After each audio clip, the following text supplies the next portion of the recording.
Prof. Asra melihat gimana berkaitan dengan perkembangan di KPK ya. Pada satu sisi kemudian pimpinan KPK menyebutkan bahwa 57 pegawai KPK ini distempel merah dan kemudian tidak bisa dibina lagi. Tapi pada saat yang sama Kapolri kemudian ingin merekrut pegawai-pegawai KPK. Ini pesannya gimana yang terjadi sebetulnya? Ya, sejak dari ribut itu, kegaduhan itu, mulainya itu ya, awalnya mulai kegaduhan mengenai apa itu TWK KPK itu, saya bilang ini Presiden Jokowi ya harus mengambil tindakan ya kan. Apa yang dia bilang bahwa TWK KPK itu jangan dijadikan satu-satunya ukuran ya untuk misalnya tidak menerima atau memberhentikan pegawai KPK tertentu ya. Pada waktu itu kan bilang begitu ya. Saya berharap sebetulnya ya Presiden Jokowi bisa mengatasi masalah itu segera, tidak berlarut-larut merembet kemana-mana, sehingga kemudian pada waktu itu saya juga mengatakan kalau ini nggak diatasi oleh Presiden Jokowi maka ini menjadi negative legacy, menjadi warisan yang negatif. Dan sekarang karena sudah ujungnya ya di apa end gitu ya, Endgame. sudah akhir ya. Ya sudah, saya kira memang ini KPK ini menjadi salah satu warisan negatif Presiden Jokowi. Okay. Itu tidak bisa dihapus lagi ya. Itu sudah menjadi catatan dari negative legacy. Mungkin ada beberapa negative legacy-nya ya, tapi ini salah satunya. Selain itu negative legacy itu mungkin adalah perubahan Undang-Undang Minerba, perubahan Undang-Undang KPK, yeah. RUU Omni Cipta, itu menurut saya dari sudut kebanyakan publik, kalangan warga itu memang negatif legacy yang negatif. Yeah. Selain itu mungkin juga IKN, Ibu Kota Negara Baru, ya dalam keadaan susah seperti ini masih terus berlanjut, dan saya kira kemudian tidak ada tanda-tanda akan diberhentikan gitu ya, ditunda dulu.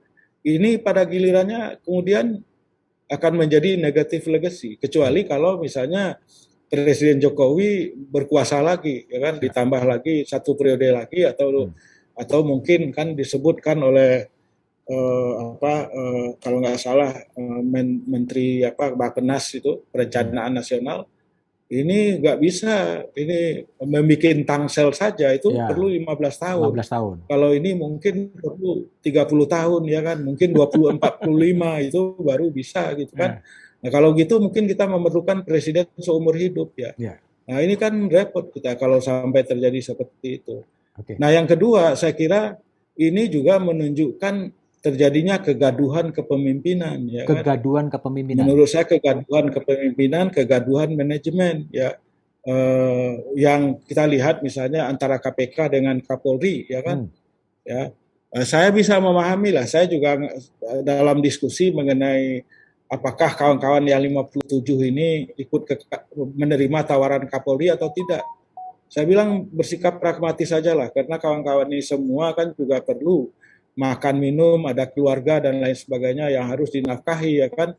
Jadi saya nggak menolak gitu ya bahwa Anda, tapi itu mencerminkan adanya ketidakselarasan di antara ketidaksesuaian di antara KPK dengan Kapolri ya kan, walaupun kedua-duanya sama polisi ya kan. Firly Bahuri juga polisi, Kapolrinya tentu saja juga polisi, tapi kelihatan sekali keduanya tidak selaras gitu ya. Jadi inilah yang saya sebut dengan kekacauan dan kegaduhan itu, relasi-relasi di dalam lembaga-lembaga negara. Kegaduhan itu, kekacauan itu juga misalnya Presiden tidak mau mengindahkan rekomendasi misalnya dari ORI, Ombudsman RI nggak dipedulikan. Kemudian juga dari Komnas HAM, itu juga lembaga negara resmi juga tidak dipedulikan. Jadi ini betul-betul terjadi kekacauan, ya, kegaduhan dan kekacauan di dalam manajemen pemerintahan, di dalam manajemen kepemimpinan gitu.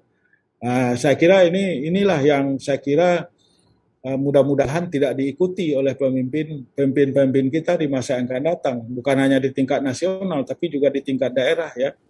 di tingkat daerah, tingkat provinsi, ya kita berharap kegaduhan seperti ini, kegaduhan kekacauan kepemimpinan ini tidak terjadi. Kekacauan kan kalau dalam teori konstitusi kan memang kepala negara dan kepala pemerintah kan ada pada Presiden Jokowi, tapi kok kemudian bisa berbeda-beda pada level bawah? Apakah ada yang berkuasa dari yang berkuasa lagi atau gimana? Ya sebetulnya tidak, ya kan, sebetulnya tidak, tapi mungkin saya nggak tahu apa niatnya Pak Jokowi, apa bagaimana gitu, saya nggak paham juga caranya gitu ya, dalam kepemimpinannya juga saya nggak paham ya. Seharusnya kan masalah ini udah selesai dari dulu ya. Saya dari pertama muncul kegaduhan, saya udah menghimbau kepada Presiden Jokowi agar mengambil alih soal ini ya kan. Dan mengangkat, memindahkan, mengalih tugaskan semua pegawai KPK itu menjadi ASN. Udah selesai urusan ya kan. Tidak ada urusan TWK yang juga secara substantif itu, secara substansi KPK TWK itu juga kacau ya kan. Ada hal-hal yang kacau lah yang yang membenturkan antara agama dengan Pancasila, ada unsur pelecehan di situ. Itu sudahlah, itu akan bisa hilang, selesai semua kalau Pak Jokowi, Presiden Jokowi pada waktu itu, pada awal-awalnya itu mengambil alih, ya menetapkan semua. Karena kan Presiden itu kan kepala negara dan kepala pemerintahan. Dia bos, menjadi bos dari lembaga-lembaga yang bikin kekacauan itu, yaitu KPK, dia KPK, BKN dan Menpan. Ya, Menpan RB itu kan semua dalam rumpun eksekutif semua gitu kan. Jadi sebetulnya mudah sekali gitu kan menurut saya sih. Ya kalau misalnya nggak ada yang mau ngikut ya udah diganti dia. Oh nggak mau, misalnya ketua KPK nggak mau membatalkan TWK itu misalnya mengangkat semua, ya sudah diganti aja, dicari PLT dari komisioner yang lain, itu kan bisa, ya kan? Keadaannya darurat, ya kan? Bahkan mungkin presiden juga bisa mengeluarkan perpu untuk memulihkan kembali KPK misalnya. Itu kan bisa, sangat bisa. Nah cuma kan saya nggak paham kenapa kemudian Presiden Jokowi mengizinkan pegawai KPK itu kemudian dibawa oleh Kapolri, ya kan? Apakah kemudian Pak Jokowi menganggap bahwa publik ini bisa menerima keadaan seperti itu, ya kan? Tidak punya pandangan yang negatif, yang macam-macam misalnya?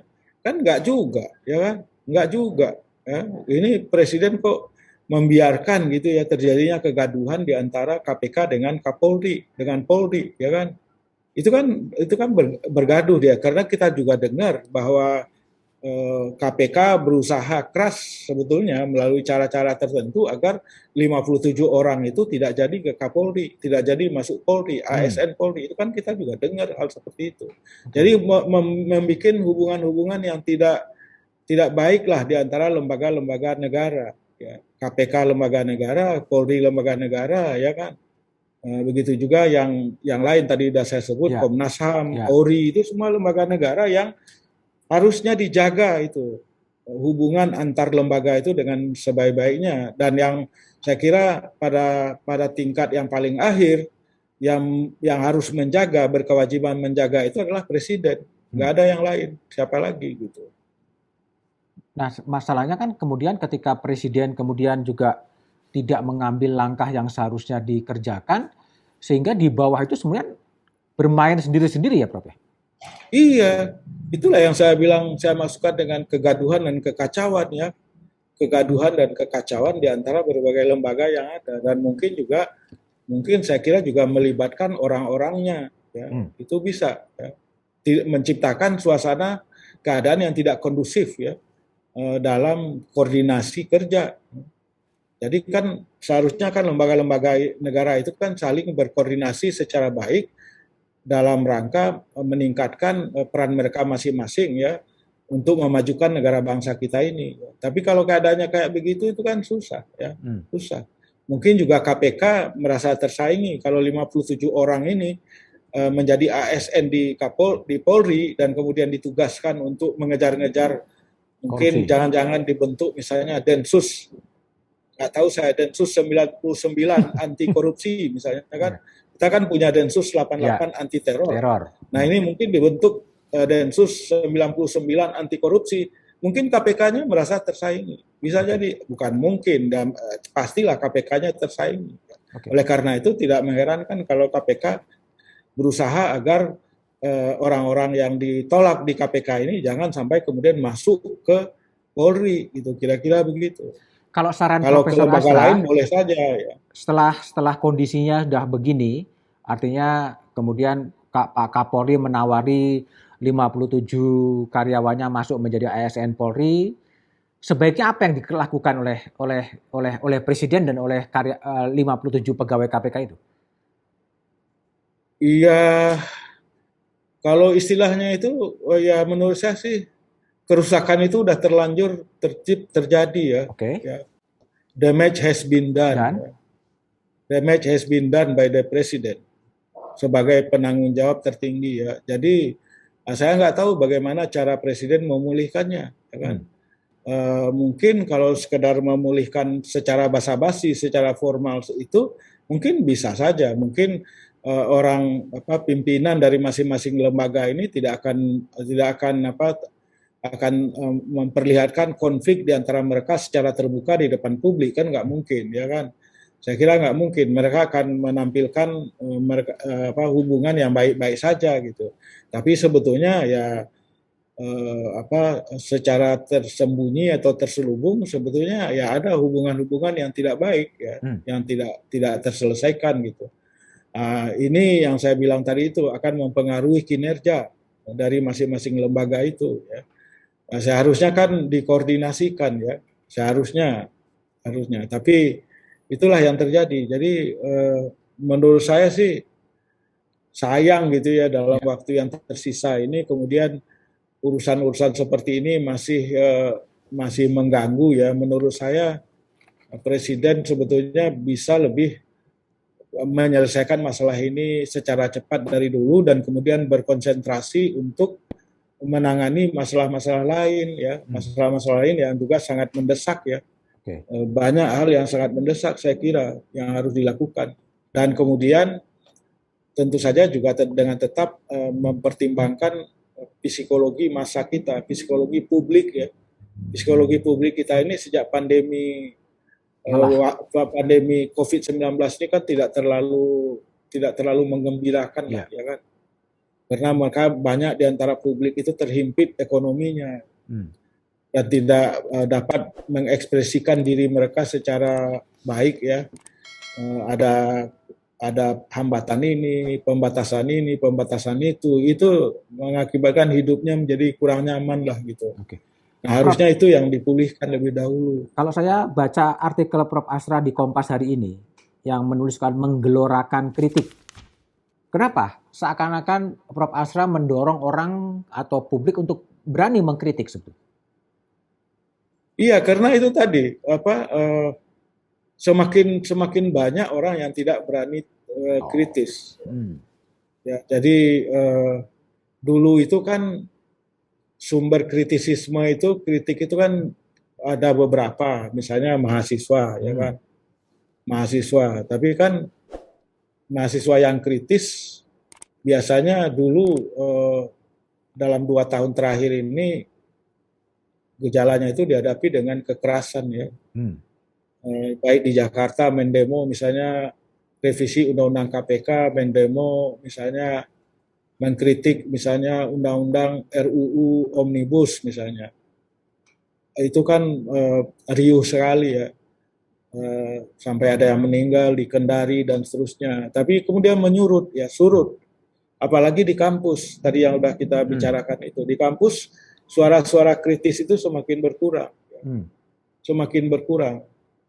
Apalagi kemudian untuk kritis itu juga harus menghadapi banyak sekali tantangan atau mungkin juga ancaman ya, termasuk tadi yang sudah saya sebut itu di doxing ataupun di buzzernya mengganggu ya kan, teleponnya dibajak, HP-nya itu kan terjadi hal-hal seperti itu. Jadi Jadi bersikap kritis sebagai salah satu ekspresi kebebasan berekspresi itu semakin kurang, semakin surut di Indonesia. Jelas itu. Ya. Itu yang kemudian disebut sebagai salah satu indikator dari kemunduran demokrasi Indonesia. Nah, oleh karena itu saya menganjurkan supaya kritik ini bisa kembali bergelora, maka kemudian para pejabat yang dikritik itu jangan kemudian mengkriminalisasi para pengkritik, ya. Jangan dikriminalisasi, ajak mereka dialog. Coba kembangkan demokrasi deliberatif. Itu yang saya anjurkan di dalam tulisan atau kolom di Kompas itu. Ya. Tapi Prof gini, banyak kritik-kritik dari berbagai kalangan, termasuk dari Prof Astra.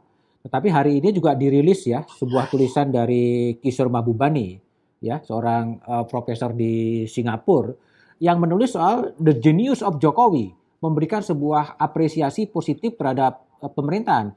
Gimana Prof Astra melihat penilaian dari Kishore ya di luar terhadap Presiden Jokowi?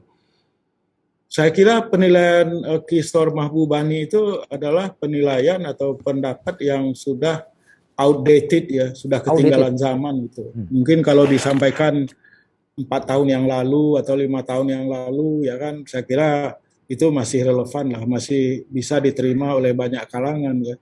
Nah, tapi kalau dalam konteks sekarang ini beberapa tahun terakhir, saya kira itu hanya satu-satunya ya dari pengamat asing yang punya nada seperti itu. Tapi kalau kita lihat dari pengamat asing lain ya, apakah dari Australia, dari Amerika, dari Eropa, itu hampir semuanya nadanya kritis. Jadi bertolak belakang ya dari orang-orang seperti Jeffrey Winters atau Marcus Messner atau yang lain itu banyak sekali.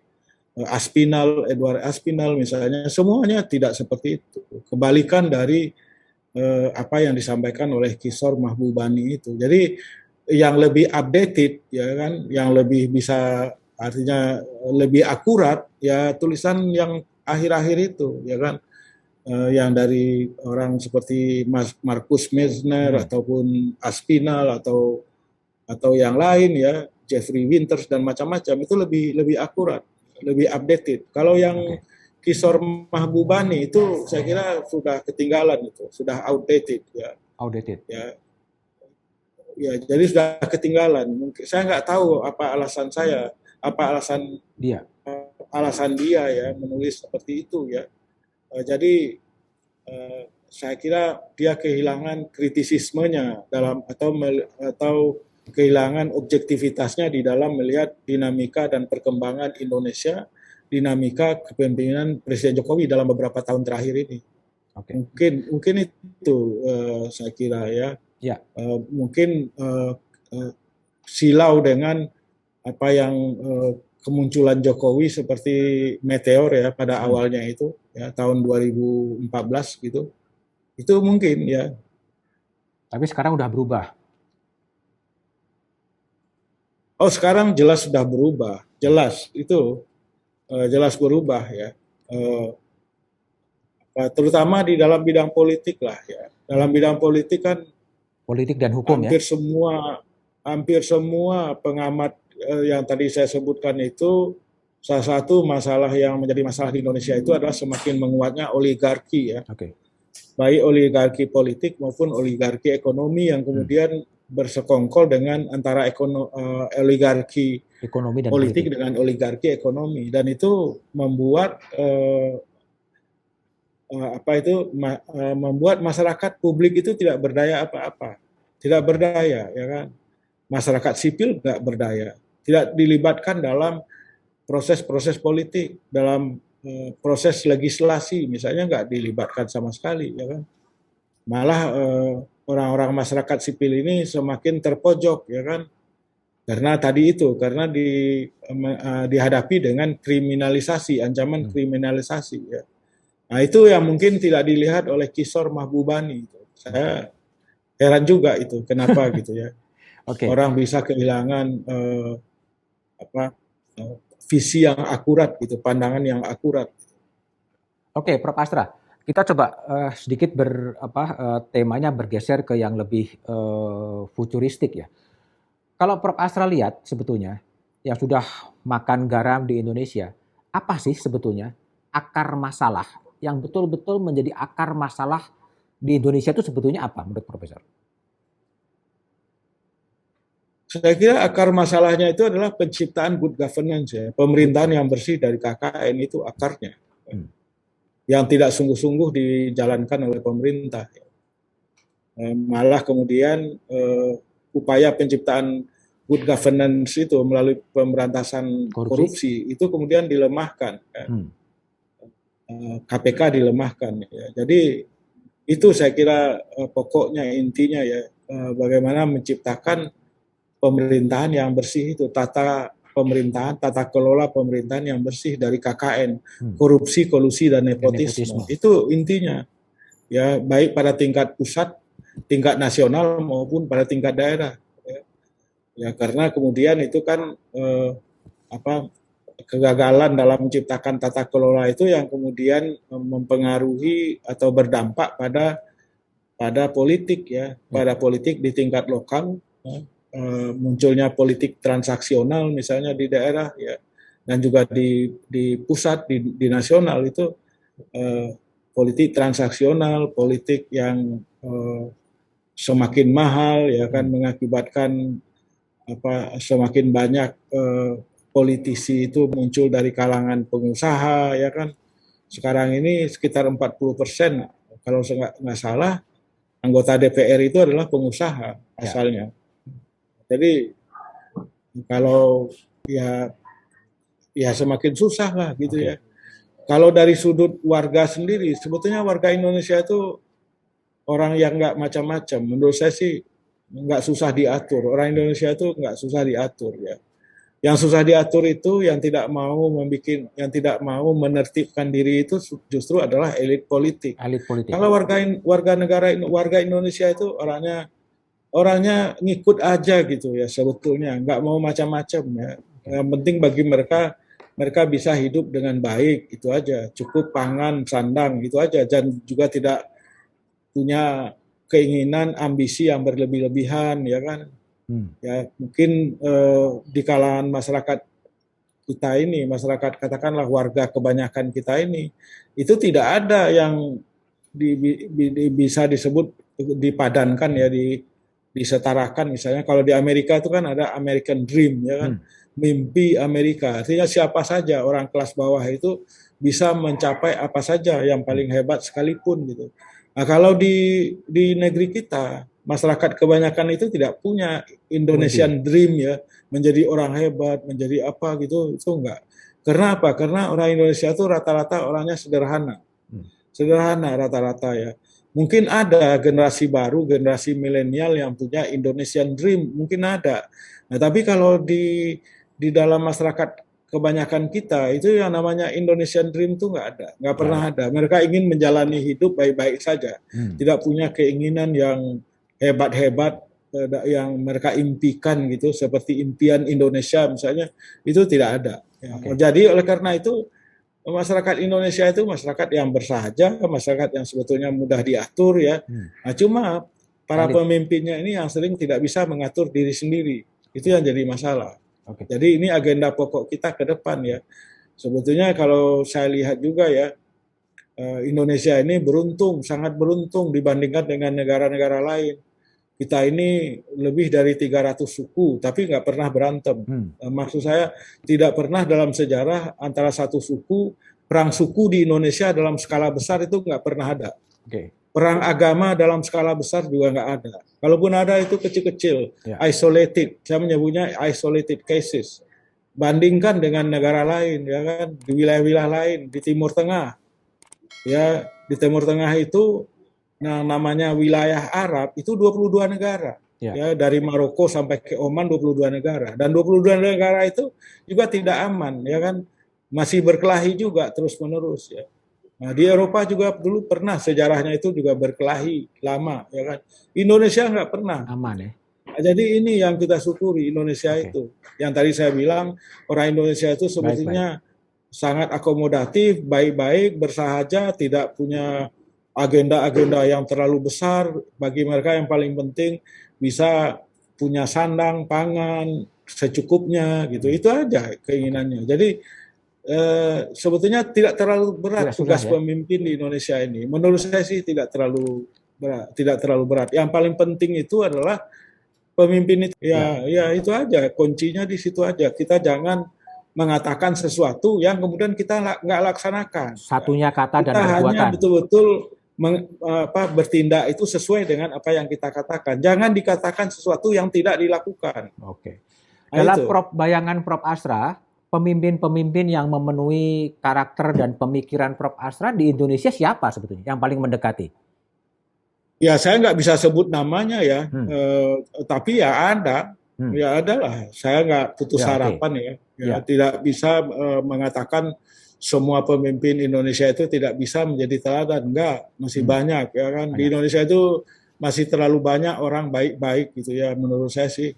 Oleh karena itulah maka meskipun kita dalam keadaan galau sekalipun ya, sulit sekalipun, saya tetap punya harapan pada Indonesia. Oke. Kenapa saya punya harapan pada Indonesia? Ya kan, misalnya Indonesia menjadi negara keempat atau kelima terkuat ekonominya, terbesar ekonominya menjelang 100 tahun kemerdekaan itu. Itu saya masih punya harapan ya untuk itu. Kenapa? Karena Indonesia itu punya modal dasar yang sangat berharga. Modal dasar berharga itu apa? Yaitu pertama stabilitas sosialnya, kerukunan umatnya, kerukunan bangsanya, ya kan? Ya ada sih kasus-kasus seperti di Papua, tapi kan itu kan Papua itu hanya bagian, katakanlah tempat yang konflik itu, Yakuhimo misalnya, itu kan hanya bagian kecil dari Indonesia, walaupun itu tetap harus dicermati, harus diselesaikan sebaik-baiknya. Tapi maksud saya Indonesia itu negara yang bentangannya sangat luas, sangat panjang dari Merauke sampai ke Sabang. Itu sama dari Tehran sampai ke London, itu kita aman-aman aja, sebetulnya aman, relatif aman. Nah itu modal dasar kita yang harus dijaga. Walaupun kadang-kadang masyarakat dirugikan, ya kan, tapi mereka masih bisa lah menahan diri ya, bisa berdamai dan sebagainya, sehingga kemudian tidak terjadi kerusuhan-kerusuhan, kekerasan-kekerasan dalam skala besar itu tidak terjadi. Inilah membuat saya optimis ya, dengan Indonesia itu optimis gitu. Tapi optimisme Prof. Asra menuju Indonesia 100 tahun dan kemudian juga sangat membutuhkan sosok pemimpin ya. Pemimpin seperti apa sebetulnya bisa membawa Indonesia itu seperti yang dibayangkan oleh Prof. Asra tadi? Ya itu pemimpin yang saya kira pertama ya punya visi ya, visioner. Visioner ya. Visioner itu baik ke dalam maupun keluar. Ke dalam itu maksudnya visioner dengan cara-cara untuk bagaimana memajukan Indonesia atau mengakselerasikan, mempercepat kemajuan Indonesia ya. Itu visioner. Misalnya apa? Menurut saya yang visioner itu misalnya memajukan pendidikan. Pendidikan itu kalau orang yang visioner, ya pemimpin yang visioner itu akan memberikan prioritas pada pendidikan. Pendidikan itu, terutama ya sejak dari pendidikan dasar sampai pendidikan tinggi lah. Itu visioner. Itu. Keluar juga visioner dalam pengertian menjadikan Indonesia itu memainkan peran yang penting di kancah internasional, karena Indonesia itu negara besar, baik dari segi geografisnya, wilayahnya, maupun dari segi lain, sumber daya manusianya dan sebagainya itu besar. Nah, jadi harus visioner pemimpin Indonesia di masa yang akan datang itu visioner, menempatkan Indonesia di tengah pergaulan internasional, menjadi sebuah negara besar yang dihormati, yang memiliki martabat dan harkat yang tinggi, tidak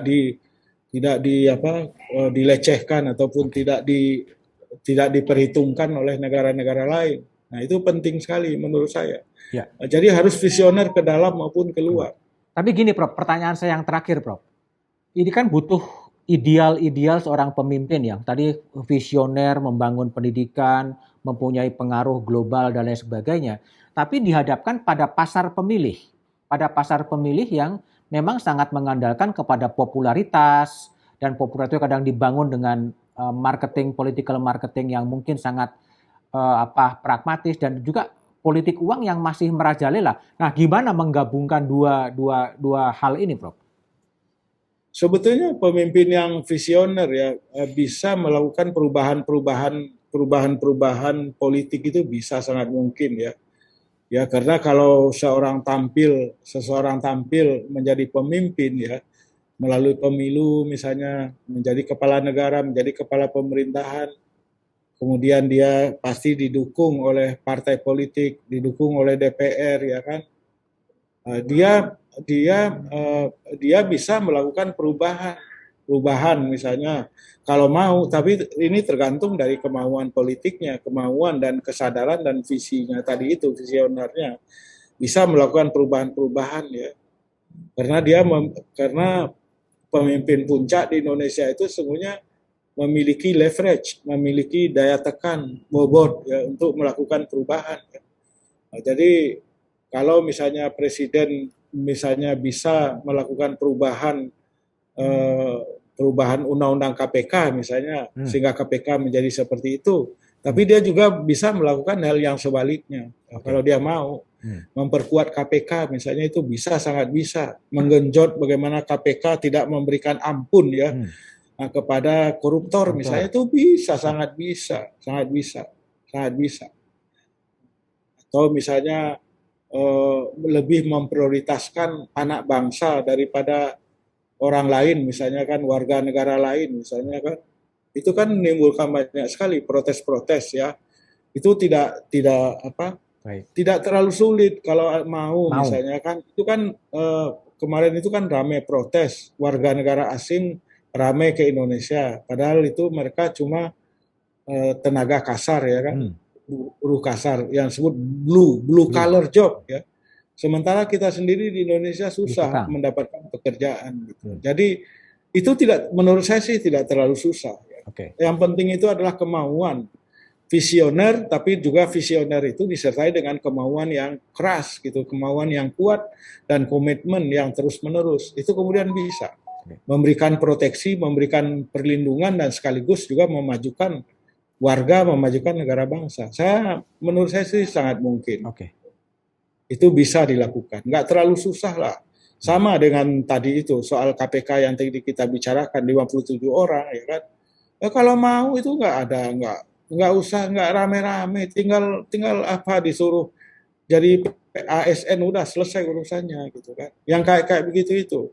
Hal yang sebetulnya bisa dilakukan dengan baik, tapi kemudian akhirnya menimbulkan kegaduhan berkepanjangan. Sebetulnya nggak perlu. Iya. Itu, Mas Budiman. Ya. Baik, Profesor Asrah, terima kasih telah ngobrol hampir 1 jam di YouTube di Back to BDM. Terima kasih, Prof. Asrah. Sehat-sehat selalu. Terima kasih banyak. Tetap optimis, jaga kesehatan. Terima kasih. Yuk, sama-sama. Terima kasih. Yuk.